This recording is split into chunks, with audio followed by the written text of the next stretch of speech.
네, 안녕하세요. 오늘 제가 여러분들과 이제 나눌 이야기는 일에 대한 이야기를 하려고 여기 나왔습니다. 여기 계신 분들 다 일에 대한 고민 하나씩 갖고 계시죠? 이제 졸업하시면 어디 취직해야 되지? 혹은 나는 대기업 다녀서 이제 연봉도 되게 빵빵한데 행복하지가 않아. 내가 왜 일하는지 모르겠어. 이런 고민들 다 하나씩 갖고 계시나요? 일에 대한 고민은 사실 평생 해야 되는 고민임에도 불구하고 저희가 일의 본질에 대해서 깊이 있게 고민해 볼 만한 그런 기회가 많이 없는 것 같아요. 그래서 거기에 대해서 오늘 이야기를 나눠보고 싶습니다. 저는 제가 하는 직업에 굉장히 만족하고 또 제 일을 사랑하는 사람입니다.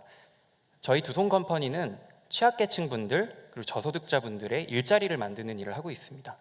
근데 사회적 기업에서 일한다고 하면 보통 특이한 사람이다거나 혹은 되게 착하다라는 편견을 가지실 수 있는데요. 보시는 것처럼 저는 굉장히 평범한 사람이고 제가 이 일을 시작했었던 6년 전에 저는 지금보다도 더 평범한 사람이었습니다. 하루 이제 학교 주변의 자취방에서 이렇게 맥주캔을 혼자 요새 혼술이라고 하잖아요. 이렇게 홀짝홀짝 마시고 있는데 제 인생을 바꿔놨던 이 기사문을 발견을 하게 됩니다. 쉽게 말하면 앞으로 서울역에서 노숙인들 자는 사람이 있으면 우리가 공원 요원 다 고용해서 다 내쫓을 거야 라고 공식 성명으로 기사문을 낸 거예요. 그걸 제가 약간 술 기운에 읽었는데 잘못 본 건가 처음엔 싶었어요. 아니 똑같은 서울 시민인데 저 사람들은 돈이 없고 몸에서 냄새가 좀 난다고 해서 내쫓는다고? 이해가 안 되는 거죠. 그래서 가서 이 사람들을 한번 만나보고 보호할 수 있는 사람이 됐으면 좋겠다라는 생각에 제가 입고 있던 추리닝을 그대로 입고 집 앞에 있는 편의점에서 막걸리를 2병 딱 사가지고 서울역으로 이제 택시를 타고 가요. 지금은 좀 풍경이 달라져 있는데요. 예전에만 해도 이게 2011년도니까요. 한 서울역 주변에 한 300에서 100분 정도 되시는 노숙인 분들이 이제 거주를 하고 계셨어요. 가니까 이렇게 옹기종기 모여서 이렇게 술을 드시고 계시더라고요. 근데 제 오른손에 뭐가 있었죠? 네, 막걸리가 있었기 때문에 너무 저를 환영해 주시면서 이게 또 이제 추리닝 바람에 제가 저녁이 되면 이제 수염이 까맣게 됩니다. 그래서 아무런 거부감 없이 저랑 이제 인생 얘기를 하기 시작하는데 제가 그 몇 시간 만에 제가 노숙인에 대해서 갖고 있었던 편견 2가지가 바로 깨집니다. 첫 번째는 노숙인이라고 하면 굉장히 특이한 사람, 이상한 사람이라고 생각을 하고 계시잖아요. 근데 제가 얘기를 나눠보니까 너무 평범한 저희 아버지 뻘 되시는 어르신들이 그냥 우리가 하는 그대로 그런 삶의 고민을 갖고 얘기를 하면서 술잔을 기울이고 계신 거예요. 아, 되게 평범한 분들이구나. 나도 이렇게 될 수 있겠네? 라는 생각. 두 번째는 우리가 다 게을러서 그분들이 그런 삶을 선택했다고 생각을 하잖아요. 근데 실제로 얘기를 나눠보니까 이분들이 하루 종일 뭐 일을 찾아서 여기저기 들르시고 거의 대부분이 구직 활동을 하고 계시고요. 혹은 아침에 노가다를 막 새벽에 뛰고 오셔서 저녁에 술을 드시는 경우도 있는 거죠. 그러니까 우리가 이제 그 사람들이 알기 전에는 게을러서 그렇게 산다고 생각하지만 실제로 이분들을 만나보니까 아무리 노력해도 그 삶에서 벗어날 수 있는 기회 자체가 굉장히 제한돼 있었던 거예요. 그렇게 한 며칠 정도 갔는데 어떤 분이 막 괴성을 지르시면서 제가 있는 쪽으로 막 달려오시는 거예요. 그러니까 주변에 있는 행인들도 막 쳐다보고 이런 상황이었는데 왜 이렇게 소리를 지르시는 걸까? 이렇게 다리를 좀 절면서 저희 쪽으로 오시는데 마침 제가 앉아있는 술자리로 이렇게 오시길래 잘 됐다, 한번 물어봐야겠다 하니까 그분이 하시는 뭔가 꺼내시는데 꼬깃꼬깃한 5,000원짜리를 꺼내서 그걸 피면서 이렇게 자랑을 하시더라고요. 그래서 무슨 돈이냐 그랬더니 하루 종일 폐지 수거를 해서 번 돈 5,000원을 동료분들한테 자랑하려고 그렇게 기쁨의, 이게 괴성이 아니라 기쁨의 환호성이었던 거예요. 예. 근데 사실 5,000원이라는 돈이 뭐 작은 돈은 아니지만 그렇다고 하루 종일 일해서 벌 만큼 큰 돈은 아니잖아요. 요새는 뭐 커피도 한 잔에 5,000원이 넘기 때문에. 그래서 그런 생각을 그때 했습니다.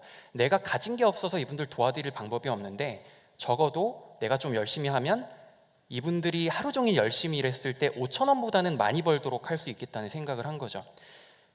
네, 이 결심을 이제 6년 전에 했는데요. 누군가의 일자리를 만드는 게 정말 더럽게 힘들다. 진짜 더럽게 힘들더라고요. 이게 제가 물론 제조업을 하면서 부업거리는 몇 개 만들었었지만 이 정규직 일자리 만드는데 꼬박 4년이 걸렸거든요. 그럼 물어보실 거예요. 여기 뭐 이렇게 대기업에 근무하신 분들도 있을 거고, 뭐 일자리 만드는 게 그렇게 어려워? 라고 충분히 반문하실 수 있거든요. 근데 근데 이분들의 특성을 보면 이해가 가십니다. 첫 번째는 이분들이 기술이 없으세요. 두 번째는 이제 보통 남성분들 평균 연령대가 58세신데 힘을 막 강하게 쓰시는 업무는 또 안 돼요. 세 번째는 그렇다고 사무직을 일자리를 만들기는 또 쉽지가 않아요. 그렇죠? 그러니까 이분들과 함께 어떤 일을 도모하려면 기성시장 안에서 가격이나 서비스의 경쟁력을 만들기가 쉽지 않은 거예요. 제가 생각했던 방법은 기성시장에 없었던 새로운 제품, 새로운 서비스, 새로운 비즈니스 모델을 만들어야만 이분들의 일자리를 만들 수 있는 부가가치가 나오는 거죠. 그래서 저희가 그동안 만들었던, 제조업을 하면서 만들었던 제품들을 보면 종이로 만든 광고 옷걸이, 뭐 얼굴 형태로 만든 이제 캐릭터 옷걸이, 이거 이제 걸면 캐릭터가 입고 있는 것처럼 보이는 거예요. 누가 이런 걸 만들겠어요, 그렇죠? 버려지는 청바지 밑단으로 만든 커피 컵홀더, 이런 걸 만들어 가지고 이제 대기업들한테 대량 수주를 받는 거예요. 뭐 판촉물이나 이런 걸로. 그럼 대량 생산 과정에서 홈리스 쉼터에 계신 분들이 다 같이 참여하셔서 한 번에 막 80분, 100분씩 참여를 하세요. 그래서 일을 막 하는데, 그래서 처음엔 되게 막 낭만적으로 난 이제 사회적 기업가가 됐구나, 너무 낭만적으로 이제 생각을 했는데, 막상 제가 했어야 될 일들은 제품 개발을 위해서 몇 년 동안 공장을 왔다 갔다 하면서 금형 잘못 나오면 이제 큰일 나거든요. 바로 막 1,000만 원 날라가거든요. 이제 가슴 졸이면서 왔다 갔다 하고, 제가 여유롭게 맥주를 마셨던 저의 자취방은 각종 부자재와 제품들, 팔리지 않는 제품들, 그리고 옷걸이를 만드는 기계도 있었고요. 예, 김우빈 씨 옷걸이를 여기 만들었는데 김우빈 씨와 함께 그 행복한 나날들을 보냈고요. 또 이제 영업을 제가 직접 해야 돼요. 이제 B2B 영업, 그러니까 기업 대 기업 대상으로 하는 영업을 해야 되는데, 자 생각해 보세요. 26살짜리 졸업도 안 한, 기업이면 신입사원도 아니에요. 졸업도 안 한 사람이 와가지고 판촉물 만들어 달라고 하면 해줄까요? 담당자들이 만나주지도 않아요. 그래서 제가 그 남자니까 그 담당자들이 가는 남자 화장실에 들어가서 매일 옷걸이를 리필하면, 그럼 이제 저녁 오후 되면 어떻죠? 청소하시는 분들이 다 버리잖아요. 그럼 이제 그거 주워가지고 쓸만한 거 모아가지고 다시 다음날 리필하고, 그리고 막 담당자들이 이제 얼굴 아니까 아침에 도시락 싸가지고 기다렸다가 이렇게 기다리고 있다가 스토커처럼 오면은 도시락 주면서 이제 저 두송컴퍼니입니다. 이렇게 사실 꾸역꾸역 3년 정도 버텼던 것 같아요. 근데 이제 하다 보니까 힘든 것보다도 제가 하는 일에 대해서 굉장히 본질적인 질문들을 하게 되더라고요. 뭐였냐면, 이 제조업이라는 게 어떤 달에는 매출이 막 1억씩 있는데요, 다음 달은 매출이 0원이에요. 그러면 일이라는 게 사실 얼마 버는지보다 얼마나 꾸준한지가 굉장히 중요하잖아요. 근데 이분들이 뭐 저희 옷걸이 할 때는 막 작업이 있을 때 신나게 오셔가지고 담배값 번다, 술값 번다 이러고 하시다가 다음 달 되면 일이 뚝 끊기니까 전화가 오세요. 아니 박 사장, 내가 뭐 잘못했어?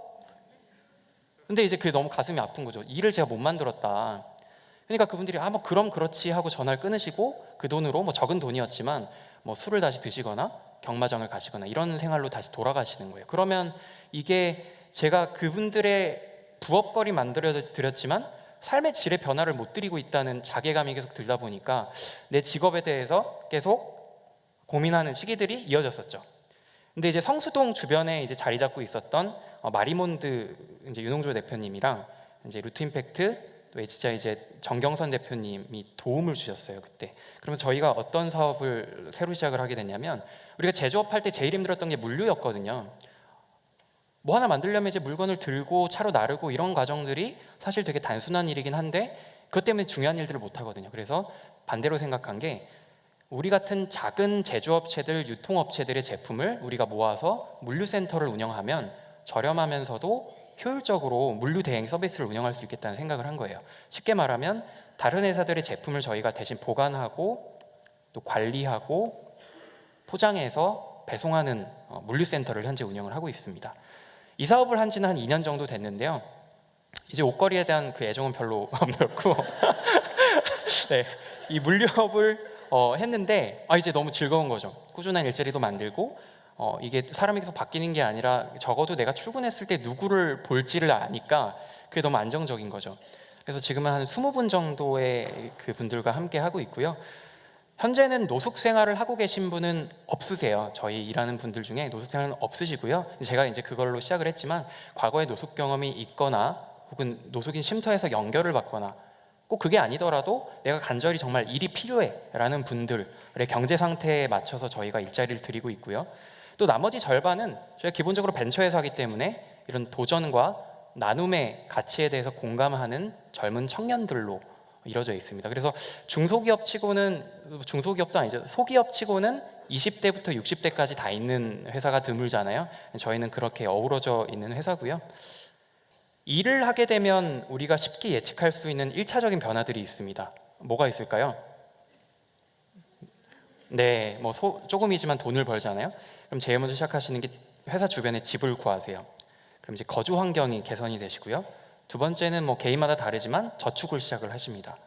그리고 세 번째는 또 이제 일단 술을 좀 줄이시고 이제 출퇴근을 하시니까 건강이 좀 좋아지시는 거죠. 근데 저희가 여기까지는 알고 시작을 했었는데 정규직 일자리라는 형태로 이제 일을 만들어 보니까 우리가 몰랐던 2차 변화가 있었어요. 저희 이제 그걸 자존감의 향상이라고 표현을 하는데요. 한 번이 그런 분이 지금은 일을 저희랑 안 하시는데 예전에 저희 물류사업 시작할 때 계셨던 분인데 그 거리 노숙을 하시는 분인데 저희한테 바로 출근을 하시는 거예요. 그러니까 밤에 술 드시고 주무시다가 그 바지에 실을 하고 바로 출근을 하세요. 반응이 신기했던 게 본인은 본인 몸에서 냄새가 안 난다고 하는 거예요. 그게 너무 신기한 거예요. 예를 들어 난 안 씻겠다가 아니고 본인 몸에서 냄새가 안 난다고 하시는 거예요. 이게 뭐지? 그래서 저는 방법을 바꿔봤어요. 그분을 모시고 같이 이발을 하고 깨끗한 그 브랜드 의류점에 같이 가서 바지랑 속옷을 사드리면서 매장에서 깨끗하잖아요. 거기에 있는 점원들이랑 일부러 얘기를 나누는 그런 시간을 가졌어요. 그랬더니 그분이 나오시면서 이런 얘기를 하시더라고요. 오랜만에 내가 내 몸에서 냄새가 난다는 걸 깨달았다는 거예요. 저는 그걸 어떤 본인의 자존감에 향상됐다라는 고 저희는 해석을 했는데요.